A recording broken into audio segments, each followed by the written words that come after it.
एक समय की बात है, एक जंगल में एक सांप रहता था।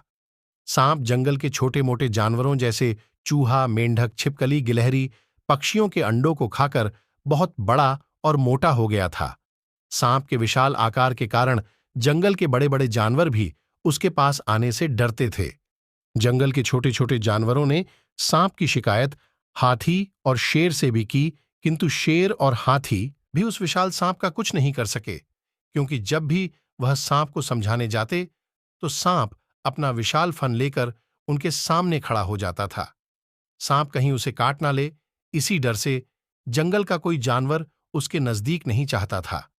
धीरे धीरे सांप को यह घमंड हो गया कि जंगल का कोई भी जीव उसका सामना नहीं कर सकता। सांप ने सोचा कि जब जंगल का राजा शेर ही मुझसे डरता है, तो क्यों ना मैं भी एक राजा की तरह किसी विशाल घर में रहूं। यह सोचकर सांप एक विशाल बरगद के पेड़ के बिल में रहने लगा। सांप के आने से डर के कारण बरगद में रहने वाले सभी जीव जंतु और पक्षी उस पेड़ को छोड़कर चले गए। बरगद के पेड़ के पास ही चींटियों की बांबी थी। सांप जब भी कहीं जाता तो उसे रास्ते में चींटियां मिल जाती थीं। चींटियां हमेशा अपने काम में व्यस्त रहती थीं और सांप को नमस्कार नहीं करती थीं। चींटियों का यह व्यवहार सांप को पसंद नहीं आया।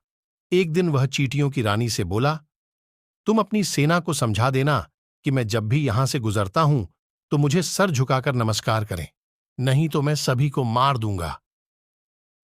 सांप की बात चींटियों की रानी को बिल्कुल भी पसंद नहीं आई और उसने सांप की बात मानने से इनकार कर दिया। सांप ने गुस्से में आकर अपनी पूंछ से चींटियों की बांबी पर प्रहार कर दिया, जिससे उनके घर को काफी नुकसान पहुंचा।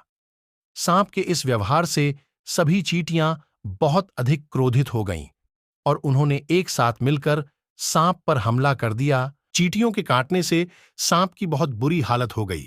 धीरे धीरे चींटियों की संख्या बढ़ती जा रही थी और सांप अपने आप को असहाय महसूस करने लगा। आखिरकार चींटियों के हमले से सांप की मौत हो गई और जंगल के जानवरों को उस खतरनाक सांप से मुक्ति मिल गई। शिक्षा।